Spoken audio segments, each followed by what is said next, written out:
Okay, we are live. Once again, we are doing another live paint and sip class because I can't do my classes. All my classes have been put on hold for the well-being of everybody.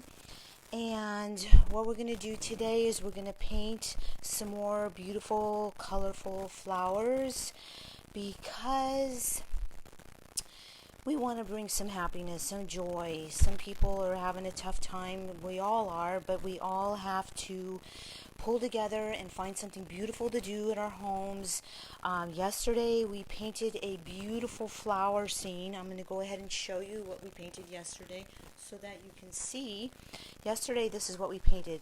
Imagine getting that in the mail from somebody who loves you and saying, hey, I'm just thinking of you. I can't come see you because I'm under quarantine, but I can send you a beautiful card. And see it, we just put it in there. We painted that yesterday. Look at how pretty that turned out. You can put it in an envelope. This is a piece of cardstock paper. I literally just put the cardstock paper, whole piece of cardstock paper that I folded in half and then folded and cut it, then folded it in half again. You just want to make sure that you start on the side so that the opening from right to left.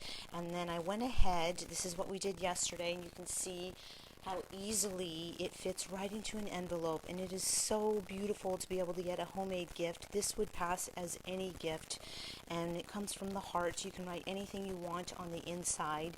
You slip it into an envelope and you're good to go as far as getting that in the mail. Somebody would be really, really happy. Hey Sherry, thank you for joining us. Okay, so today we're going to paint on this cardstock piece of paper folded in half. I only taped down the edges because sometimes this blue tape, it actually rips just a little bit. It's okay if it rips a little bit. You can just tell them that's part of the uniqueness. So what we're going to do, this is on a piece of ceramic tile that has another painting on it, and it's actually great to paint on something like this because you can just wipe it right off. I can't use this anymore because I got scratches on it, but that's okay. Okay, so now do the Vanna White thing. Here you go. We have this nice cardstock piece of paper. Now we're going to go ahead and grab our flat brushes. You can use any kind of a brush you want. Oopsie, the round one slipped in there. Hey! Okay, so we're going to use flat brushes. These are my favorite brushes because they're so easy to use, and they're one of their best features is they can go from thick to thin. You can see how easily you can do that. Okay, we are going to map out a picture. The easiest way to break up an area is to map it out first and fill it in next. I'm going to put a little tiny bit of water on my brush to keep it wet and flowing, but then I'm going to let the extra water absorb out. You see how it sucks up into that rag? That keeps it so it doesn't get too heavy and drippy, and that's because we are working on paper. I guarantee you probably have some paper or thick or something that you can paint in your house and do this exact same thing if you want. Okay, so let's go ahead and map out some super simple, hey Nikki, thanks for watching. We're going to map out some super simple flowers. And what we're going to do is we're going to start off with red. Red is a dynamic color, and it's absolutely beautiful. And say, for example, hey Joe, how's it going? Good to see you. Now we're going to map out maybe just 2 or 3 flowers. I'm going to put some nice, simple little flowers. We're mapping it out first so that we can relax when we go to fill them in. We'll just put in some flowers. Sometimes in nature things are overlapping. That's okay. There's 2 flowers. Let's go in. Hey Frank, it's good to see you again. And Michael, woohoo! Okay, so now we have Heidi. Thank you guys for watching. Stephanie, thank you for watching. Okay, so we have 3 flowers. Let's go ahead and add another one. So I'm doing my live paint and sip classes because I can't do classes anymore at my studio. I'm literally having people knock on the door like, hey, can I get in there? Can I paint? And so it's like, well, you know what? If you go online, then you can see, you can paint along. You can literally grab a piece of paper and paint right along. Also, at the end of this video, I'm going to give you guys some free little tiny pictures that I'm going to put in a coloring book. You can take a snapshot with your phone, a selfie with your phone. Hey Shannon, you can put a snapshot with your phone and you can go color them in. You can grab your children's crayons and color them in. Painting is such a relaxing thing. I don't want you to believe me. I want you to go try for yourself and see how relaxing it is. Granted that there's a lot of good stuff on TV, but every now and then you get kind of tired of watching TV and you want something else to do. Hey Matthew, Giovanna, what a beautiful name. Thank you for watching. Okay, so let's get back to those flowers. We have beautiful flowers. This flower is pushing a little bit towards the front, so we're going to leave it in the front. Now we have some beautiful flowers. We might add, let's just add another one. Let's just say maybe this one is behind that one. So we now have mapped out 1, 2, 3, 4, 5 flowers. Hey Jim, good to see you. Thanks for watching. Okay, so now we have those beautiful flowers. I'm going to map out some more. The flowers are going to come out of a vase, so let's go ahead and make a few lines for the vase. Let's just say it's a nice vase that goes right here, goes down. So now we have our composition. Wasn't that easy with just some loose lines? I'm not trying to make anything perfect. Kathleen, thank you so much for watching. Thank you, Sophia. Thank you. Okay, so now we have a composition. We have broken up this space and we now have our puzzle pieces. We have some flowers, super loose. Remember, we're not trying to get specific here. We want to be loose. You know, like hanging out, having a good time. Life is supposed to be fun, and painting is fun, and so you get to relax with it. Okay, so now what we're going to do, we have the flowers, we have the vase, and we also have that background. That is considered a puzzle piece too. We're going to add some greenery, but because green is a dominant color, we will add it in the end. Right now, I'm just going to fill in those flowers with a loose brush blend. Look how easy this is, a nice loose brush blend. Beautiful red. It's light, it's thin. I can go outside the line a little tiny bit because you know that flowers aren't perfect. There's a little bit here, a little bit there, all over the page. Just a little bit. I'm filling them in. Nice loose brush blend. I'm not getting super specific. As I get further along in the flowers, I will do a 1, 2, 3, 4. I'll just give you an example of that, where I will go 1, 2, 3, 4 to create a center with some petals around it. But right now, I just want to fill in that flower. Fill it in with a nice layer of color. Painting is a layering process. It's like baking a cake. It's not done until it's done. So if you're ever painting along, if you're painting along with me, yay for you! But just know that you'll get to a point, I do too, everyone does, I've heard it so many times, to where you'll stop and you go, oh, it doesn't look very good. Well, guess what? If you pulled the cake half out of the oven unfinished, it wouldn't look very good too. It'd be like, bro, I'm so not done. Put me back in. So there we go. We now filled in our flowers. You could actually map out this whole thing and fill it in with one solid red. It would not be the same. You really want to create separate puzzle pieces. So now we have those beautiful red flowers. Once you fill them in the first time, you got to put the brakes on and say, let you dry. And let's move to another puzzle piece, take our focus off of them, and let's just move to that blue. Now we talked the last couple of days about how our brush blends, the direction of our brush blends matters. It actually helps define the subject. So let's just use this jar, and if we were to put our hands on the jar, we would know it would go around. It would be around. So those are going to be curved lines. I'll just give you a nice example, a nice curved line. See how it goes around? It goes around the subject. That helps trick your eye into seeing a subject that has 3D, three-dimensional. If you've ever seen one of those people that paints on the sidewalk and it looks like you can dive into the scene, the 3D scene, this is what they're doing. This is the trick that they're using. They're using a direction of the brush blend to help describe it, and it tricks the eye. It works really great along with shadows and other things. But this is a biggie. See, my brush is dragging out a little bit. That's okay. I just turn it over or go grab some more paint. Now we have filled in a beautiful, make sure to keep our edges up and down. If you're ever unsure, if you're one of those people like, oh, it doesn't seem like it's going straight up and down, always look to the edge of your canvas or your cardstock, what we're working on, and you can grab it and look at that, but let your eye see it straight up and down, because those edges, the vase really does need to be up and down. Now, since the paint is a little bit wet, I'm going to leave that blue in the brush, and I'm just barely going to touch the white. Okay, so I touched it a little bit much, but you can kind of see that I touched it just a little bit. I'm going to take that white and put a little bit of a dash over here. See how I'm creating a little bit of a highlight? Break it up a little bit. So I created a light side and a dark side. I'm going to add a little bit more of that white. Not too much. Not too much, just a little bit to kind of break it up. Make sure I keep my edge nice and clean. Now I'm going to go to the dark side, the dark blue side. We want a dark side. Every single puzzle piece will have a dark side and a light side. When you do that, it helps create dimension in your pieces. So in order to keep that blue, or to deepen that blue, I'm going to add a dot of red to it. You can see maybe there's a little tiny bit dot of red and mostly blue. I'm going to come to this dark side and see how I'm just going to put, I got a little bit too much red, but I'm not going to panic. I want to, but I'm not. Here we go.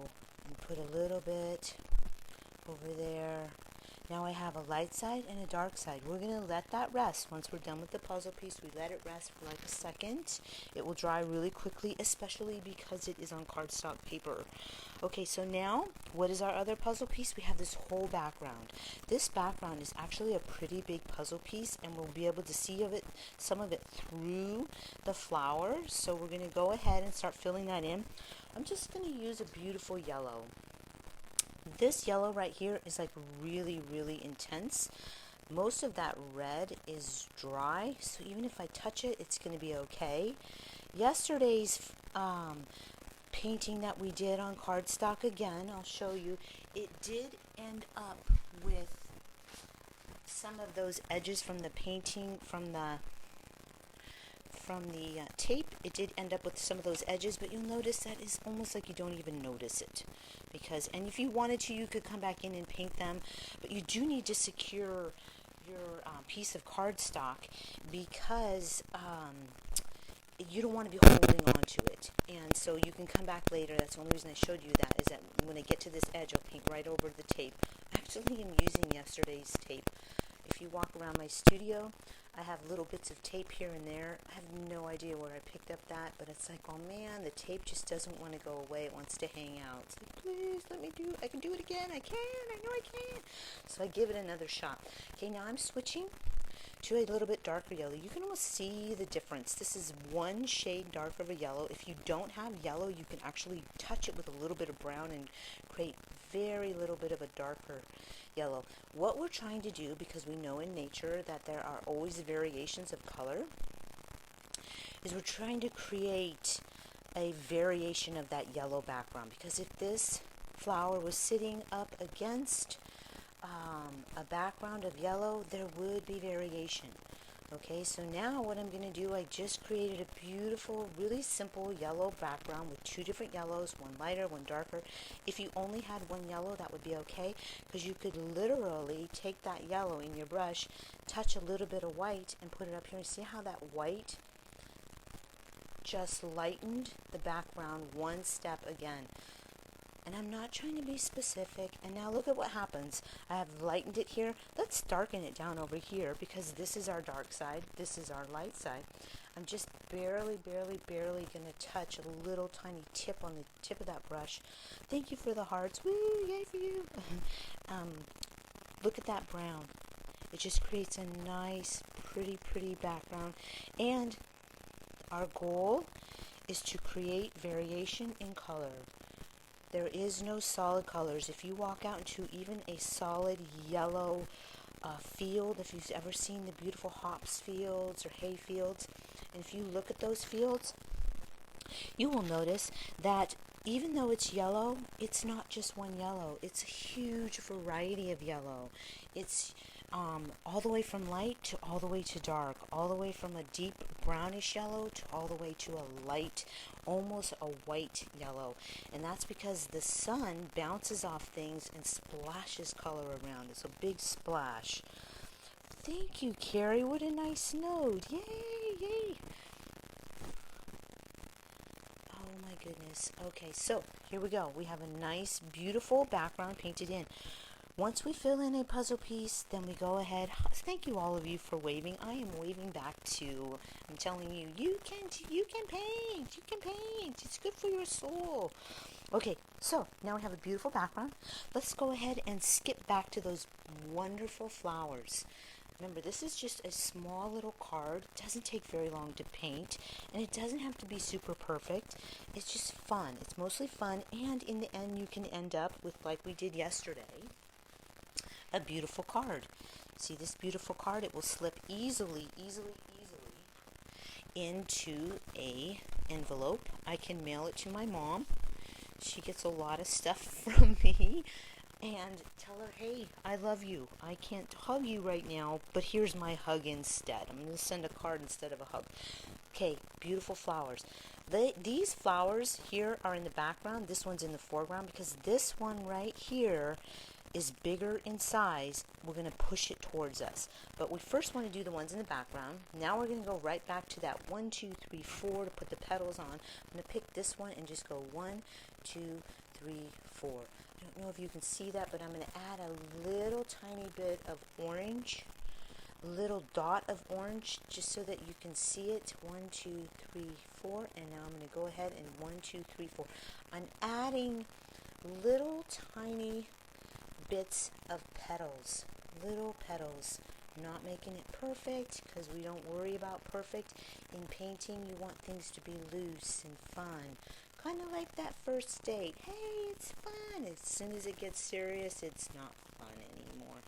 So that would be like super photoreal paintings. They're beautiful, but they don't leave a lot of room for maybe what if there's something living over there, or like there's something living in here, or I don't know.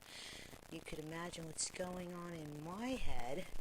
Pretty much everything in my world is alive. My paintbrushes, this card. It's like, get me off here. I need to go somewhere. I'm going to put you in the mail. Mail you to somebody. Okay.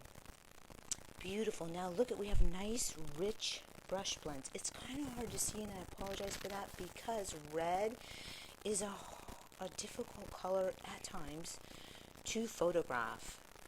But if you take a screenshot of this, you'll get a better idea. I'm going to do the foreground one. That red isn't as pretty as I want, but I'm going to use nice dashes. 1, 2, 3, 4, going in a sort of a circle around.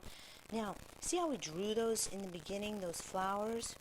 We are not going to try and stay too much in the lines, because if you had these flowers sitting in a pot in your house on your kitchen table, they wouldn't be perfect. There would be little dashes here and there just outside the line. See how I go outside the line and it actually creates a more realistic flower. Once again, every single time I switch to a new flower, I go reload my brush with a nice fresh. I try and keep all of the paint on the tip of the brush, because that's where the spring is. If you look at a brush, a good way to test a brush, usually when you go to buy brushes, they'll have a sealant on the tip of it. I shouldn't tell you this, but you want to break that sealant, and you can tell how good a brush is by its spring. It should spring right back. If it flops over, then you have what they call a quitter, and it's almost like those socks that you used to get when they quit and they don't stay up, and you absolutely hate it when you forget that they're a quitter and you wear them anyways. So that's how I describe the brushes that don't spring back. They are quitters, and I don't have room for them in my drawer. Every now and then, I don't throw them away because I feel like, well, maybe there's something I can use them for. I haven't figured that out yet, but I will. Okay, look at that. We have a nice little rich layer. From your perspective, it might look just like 3 blobs or 4 or 5 blobs of red. So let's break that up. Once again, we have a light side and a dark side. So let's make the upper end our light side. I'm going to add a little tiny bit of white to that red. Whoop, there's a lot of white. I'm going to dash that off. A little bit of white. And let's make this upper side the bright side. And we'll go 1, 2, 3, 4. Look at that. 1, 2, 3, 4. It's still mixing with that red that's on there. So let's do this one in the front. 1, 2, 3, 4. 1, 2, 3, 4. Let's add some highlight to this one, and let's add some highlight to this one. Every single thing in nature has a light side and a dark side. Those are our highlights. Look at how just a little tiny bit of a highlight bounces the flower off. It tricks the eye with color into seeing 3D. Isn't that super cool to know that I can just add a little tiny bit of color and all of a sudden I get depth? Okay, so now let's switch to the dark side. I happen to know that the red is still wet, so I'm going to add a little tiny bit of that blue, not too much because I don't want it to get too dark. So I'm hitting the blue on my palette. Now that's blue with a little bit of red. Okay, I'm not mixing it. I don't ever want to overmix my paints. When you overmix your paints, say for example you're trying to make the perfect color on your palette, go ahead and take that whole idea and open the window and toss it. Kick that out there. You do not need to mix your colors. I am not bashing the American way of teaching you how to paint. I'm just saying this is more of a European way. It's called French Impressionism, and it's so much more alive. Your paintings look alive when you don't overblend your colors. With that being said, there's nothing you could do wrong in painting because everything is a learning process and it's supposed to be fun. So if it's fun for you to make colors on your palette, you go ahead and do that. But I'm going to show you what it looks like. Look on my end of my paintbrush. There's red and blue. They're both on there at the same time. This is called a two-part blend. You can do it with ease. It doesn't have to be perfect. I'm going to go to this lower edge. Let's just see what this looks like. See how it's darker? 1, 2, 3, 4. My first brush blend is always going to be my darkest. 1, 2, 3, 4. I'm not making it super specific at all because I don't feel like it. But look at, we now have a dark side and a light side. I'm going to come over here and add a little bit of the darkness over on this side. And a little bit of darkness over on this side. So that we now have flowers that have a dark side and a light side. Look at how simple that was. I didn't get super specific coming here. Didn't get super specific. I'm not trying, because in this painting and in all paintings with your flowers, there is always depth. And what I mean by depth, in order to create a distance, things that come closer to you or things that go distance, I need to create the dark side and the light side, because inside that flower, there's a whole nother side to that flower. When I add this, see that medium in the middle, light on the top, dark on the bottom, when I add that darkness, it tricks the eye into seeing more distance, more of that flower. Okay, so now we have a beautiful flower. We now have a little bit of a nice pot that it's sitting in, a little vase.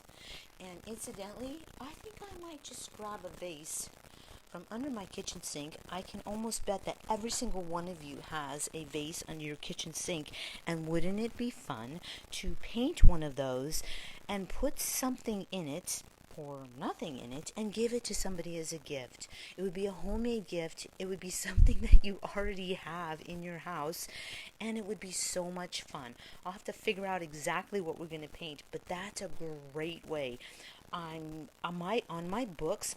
This lesson is in one of my books.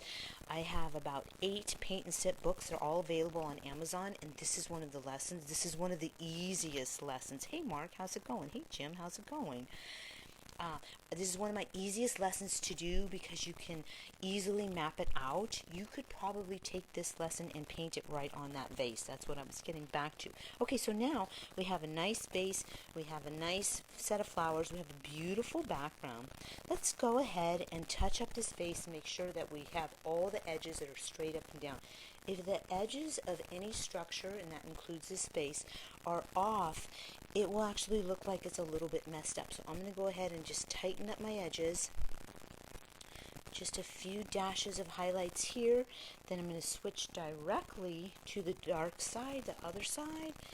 and put a few highlights here. I am purposely letting those two colors touch. I want a slight mixture. Slight mixture. Very nice. Now look at that. Now we have a beautiful vase of flowers. Wasn't that simple? We started off with a thin layer of red, and then we built up the red with just a few dashes. Look, there is nothing specific about these. The only thing that is specific is that I stayed within the flower on each one of the brush blends. Now let's add a little tiny bit of greenery. Green is a dominant color. I know we all like green. I like green myself very, very much. Straighten that guy out. But in order to keep green from taking over, I'm going to load my brush, the tip of my brush, with yellow. When you load your brush with one color, it keeps another color from taking over because it's filled the brush. These are really good brushes that I use. So they look thin and they keep a nice fine edge, but the color is just absorbed inside there, so it holds a lot of paint. I filled my brush with a little, mostly yellow, and then I just barely put a little green on the tip. Teeny tiny bit of green, because that green will go a long way. My first brush blend will always have the most color, and I'm going to come up and out. Can you see that? I have a nice blend of yellow to green, come up and out of the vase. I'm going to touch that green again. Now if you roll your brush while you're painting, you'll notice that you will get different sized leaves.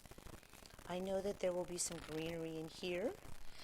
I have to quite often go back over to my palette to pick up more color. A little bit of green. I should show you my palette because if you are painting at home, I have a huge, massive tip. Look at that. Beautiful green. Nice, simple dash of green here and there. There's always tons of greenery in flowers, around flowers. Look at that. With just a little bit of green, you're like, oh, hey, I am like all cheery now. This is walking. Okay, look at my palette. I don't know if you can see this because, believe it or not, this ceramic tile is sitting on a stack of canvases. So I am just, like you, winging it through. But here's my palette. This is a great, super awesome tip. You see my palette? It is just in a ceramic or a Pyrex dish. I literally put it in there. I spray it almost every day with a little bit of water. Then I put the lid on it, and it stays for weeks. I could go on vacation. I'm not going anywhere. But if I wanted to go to Bali or something, I could and come back, and my paints would all be good. So now all that time that I was talking, I was waiting for the red to dry because we're going to add some centers to just a few of the flowers.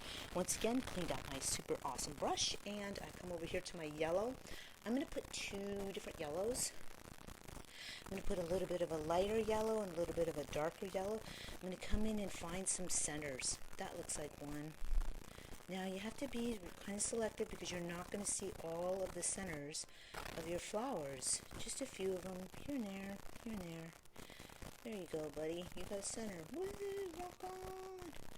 Okay, now we have some centers in our flowers. Look at that. Look at how easy it was.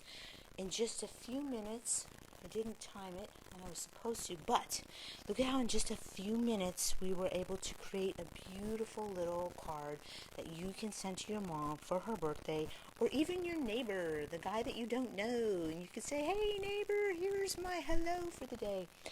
But I did tell you that I would give you some free coloring pictures. I have a coloring book that's going to come out because some people want to do something relaxing. And remember, painting is a very relaxing thing. I cannot even tell you the amount of studies of things that have been done on this, but you could totally research it for relieving stress, for curing memory things. It works a whole different side of the brain. And so you'll probably say, well, people who are creative are a little bit loony. Well, they're not loony. They're just working another side of the brain. So when you do these things, I actually had a brain surgeon and his brother, his whole family came in and took a class, and he explained to me why. So if you all held up your right arm and made a fist, and you held it like that for a long time, after a short amount of time, it would get tired. But when you work the other side of the brain, the creative side of the brain, if you're not a super creative person or you don't do it a lot, it's like giving the arm a rest and letting the other arm do the work for a little bit. So it relieves the blood from one side of the brain and pushes it into the other side of the brain. So it's like taking an inhale and an exhale instead of always exhaling. Okay, so now I'm going to go ahead. I'm going to give you here's a couple of pages. I'm going to try and grab these really quick. I'm going to move this. I'm going to give you these pages, and you can take a screenshot of them. You can take them right over to, sorry about that. You can take them right over and see if I can center that. Take a screenshot right of that, and you can color this. You can color it. You can use your children's crayons to color this. Okay, so when I say my mind is all over the place, I have no idea who these people are, but they live behind this house. And when we walked by to take the picture, they all hid. They're somewhere in there. Okay, so there's one. You could take a screenshot, print it out just on regular old paper, and then you give yourself something fun to color. Here's another one. Okay, so these people live on top of this flower. Once again, I have no idea where this is at, but I know it's somewhere. Okay, take a screenshot. Take a real quick screenshot of that. Give you some free stuff to go color and paint and relax. Give your brain a rest. And then here's another one, just a regular floral, beautiful. You can paint it any color you want. And it gives you a nice, take a screenshot, go print it out. Now you have some coloring pages. You have something fun to do. Besides, go outside your house, find where these people live, and knock on their door and say, "What's for dinner, people?" All right. Well, thank you all so much for painting with me. I hope that you can paint on your own. I feel bad that we can't do any art classes, but at least, hey Erin, at least now we get to paint a little bit on our own. I'm here at my studio. There's no one around. The streets, you literally could put a tumble leaf down our streets and blow and it would go. But at least spring is coming and we have beautiful flowers to paint, and now you all have a wonderful gift you don't have to go shopping for. And maybe in the next few days I'll figure out something where we can paint that vase underneath your kitchen sink, and then you can give that as a Christmas gift. Well, you guys all have a wonderful day. I love you so much. Please, please, please take care of yourselves and have a wonderful afternoon. Bye.